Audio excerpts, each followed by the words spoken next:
Good evening, my dears. Welcome to Lady McCreepsta's Night Noise Horror Podcast.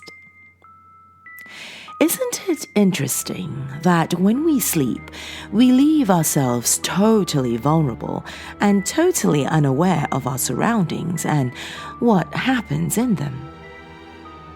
During those hours of slumber, what exactly does happen? And will we ever find out? In today's tale from Creepypasta Wikia, we might just get a clue. So come now, my dears, lean in closer, and we'll begin.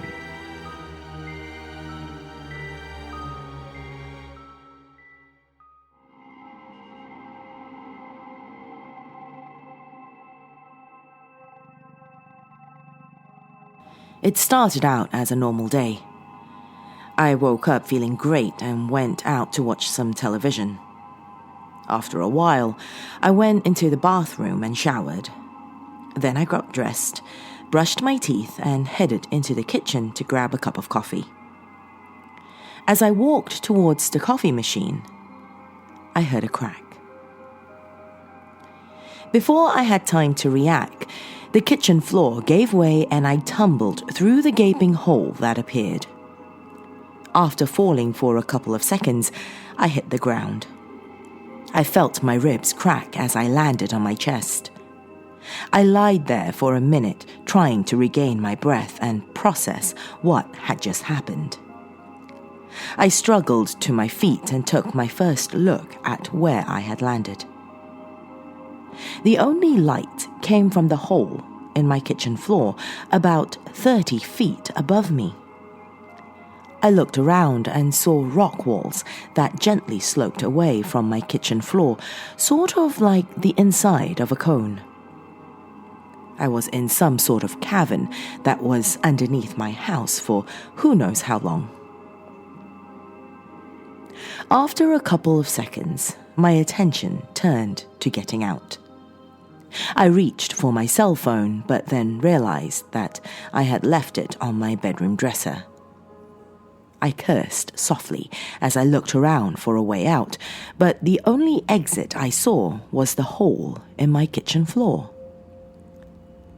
The sloping walls combined with my aching ribs made climbing out impossible. As my eyes adjusted to the darkness, I realized that there was sort of a doorway in the side of the cavern. There was a faint blue light emanating from it. With no other options left, I decided to enter the doorway. As I passed through the archway, I was greeted by a horrible stench. It smelled like body odor and waste. My eyes watered and I put my shirt over my nose to try and block out some of the odor. I dried my eyes and took in my new surroundings. The source of the blue light turned out to be a small television with a VCR underneath. There was a rotted, ripped-up recliner in front of the TV. I was shocked. I had no idea how any of this was down here. I checked the TV and VCR, and there were no power cords. They were just on. For the first time since falling through the hole, I became a little frightened. Something must have put this furniture down here, and it sure as hell wasn't me. Then I was greeted with an even bigger shock. On the wall to my right, there were hundreds of slots cut into the wall. Inside each slot was a VCR tape, and every single one was dated. I looked over the dates, and they started about 9 months before, and when I saw the last date, it was the very night before. I felt beads of sweat forming on my forehead. If a video from the night before was down here, that meant someone or something had also been down here recently. I turned and ran for the door, but hit solid wall. I sat up dazed. I scanned the walls and realized that there was no longer a door. There was only solid rock all around me.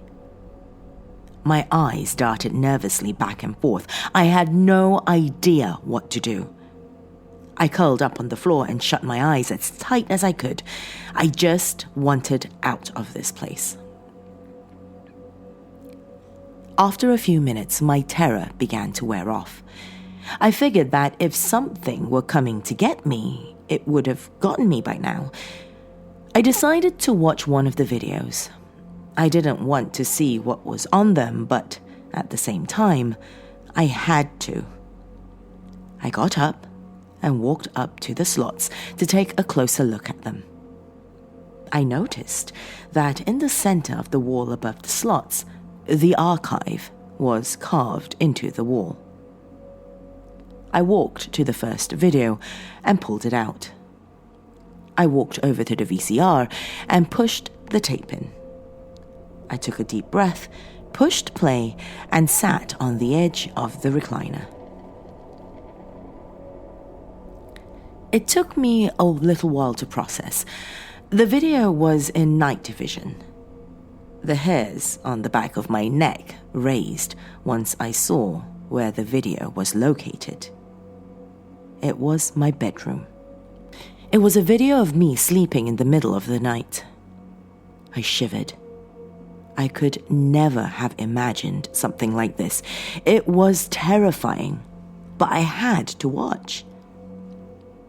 Nothing seemed unusual about the video, except once in a while I thought I saw shadows flit across the doorway. The video lasted about 10 minutes with nothing other than the shadows. I was somewhat relieved but still frightened, purely by the fact that I had been videotaped while I slept.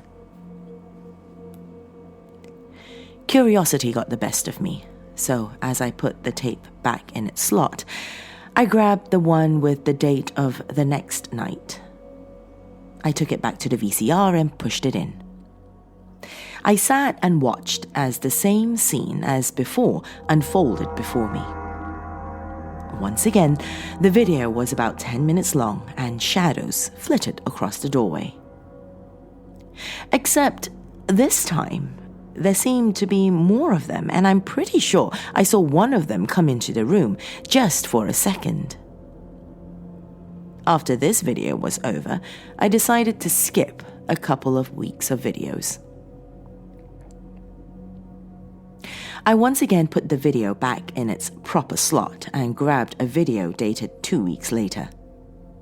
I put it in and sat back to watch. I was not prepared for what I saw. A little girl dragging a teddy bear walked into my bedroom. At first, she stood at the foot of my bed staring at me. Then things got a little stranger. Her face contorted into a look of pure and intense hatred. She climbed onto my bed and crawled until we were face to face. She released an inhuman, demonic growl, while I just kept on sleeping. While she growled, she grew fangs and her fingernails grew into talons. She then proceeded to rip my eyes out with her claws and drag my body out of the room in her mouth. I was petrified. I sat on the recliner in shock and horror. Tears ran down my cheeks. I had just watched myself die. That little girl, or whatever that thing was in my room, had killed me. I couldn't believe what I had seen. I curled up on that rotten recliner and tried to come to terms with what I had just seen. I tried to convince myself that it wasn't real, that it was just a video someone had created to scare me. But I knew that wasn't true. This had happened, but I have no idea how I still woke up the next day. I was terrified, but somehow my curiosity was still drawn to the archive and what the other videos must contain. I put the video back, grabbed one dated a couple of months later. I gathered myself and shoved the video into the VCR. It took everything I had not to look away from what I might see. My eyes were greeted with darkness. The screen was black. I was certain that I had pressed play, so I just waited. After probably around 8 minutes, the night vision flashed on for just a second. But that single second was enough to shatter my somewhat confident state of mind. What I saw was worse than anything I'd ever seen before, even worse than that little girl. What I saw in that second was only what I could describe as shadow figures wearing white masks with only eye holes cut in them. They were average height but had extremely long arms with more fingers than normal. Around 10 of them were standing around my bed with their heads turned towards me. Another 2 were on my bed and were dissecting my body. My guts were laid around me on the bed. One of the demons was holding my intestines and eating them. It was feasting on my intestines. My blood turned its white mask red, and it was looking directly at the camera. I jumped in the recliner, and suddenly those demons were in the room with me. They stood around the recliner, staring right at me. I screamed and curled into the fetal position on the recliner, shutting my eyes as hard as humanly possible. I screamed my lungs out until I had nothing left to scream. My lungs and throat could no longer scream. I peeked out from under my arms and saw that the demons were gone. I was alone again. The TV screen was blue and the tape had been ejected from the VCR. I sat on the recliner, shaking more than I ever have before. I felt drained. The videos had taken everything out of me, all of my will. After what seemed like forever, I slowly stood up and took the tape back to its correct slot. I looked to where the door was and saw that it was still not present. I crawled to where it had been and began to sob. I sobbed so hard that it was all I could do. I didn't even have the strength to think. I began feebly clawing at the rock where the door had been. Slowly, I had a realization.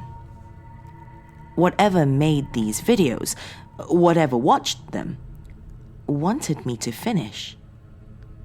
It wanted me to see the last video, and it wouldn't let me out until I did. I stood up, walked to the archive, and grabbed the video dated with the previous night. I put it in the VCR, mustered as much willpower as I could, and pressed play. Immediately, a human-like creature crab-walked into the room and shot under my bed. And by crab-walked, I mean its joints were reversed and its face was upside down, like it had just been rotated to face upside down. It was terrifying.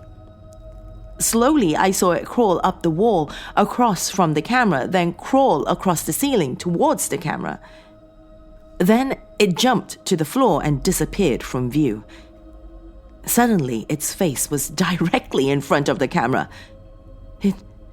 It was my grandfather's face. My grandfather had been dead for 15 years.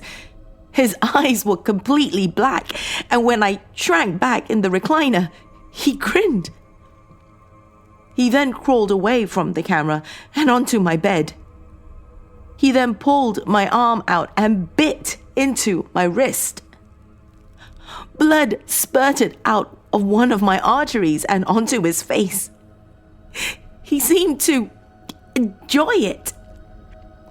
He licked his lips and licked my wound. It was disgusting and horrifying. He then grinned at the camera again. Then he covered his hand in blood and crawled onto the opposite wall. He drew a pentagram. He began to mutter incoherently and smiled as he did it. Then every dead member of my immediate family came in.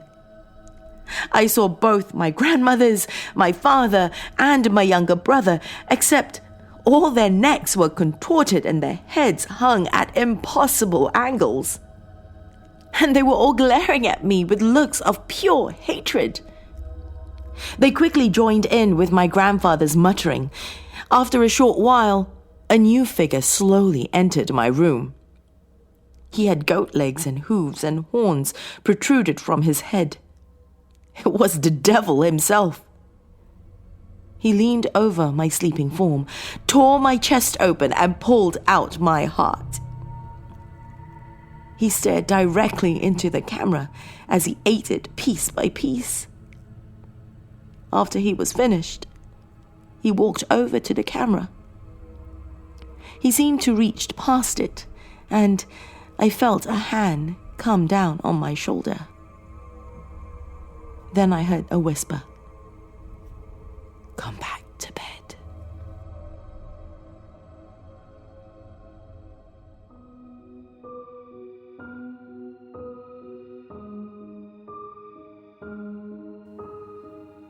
I bet you'll never sleep quite as soundly again. Let me know what you think of that tale, my dears. If you're watching on YouTube, leave me a comment below. Otherwise, reach out to me on social media. I am Lady Creepypasta on both Facebook as well as Twitter. If you have just stumbled upon my realm and discovered me, my dears, welcome. Be sure to hit subscribe before you leave. And if you're watching on YouTube, hit that bell icon as well to be notified of new episodes. That's all I have for you this evening, my dears. Till next time, sweet dreams.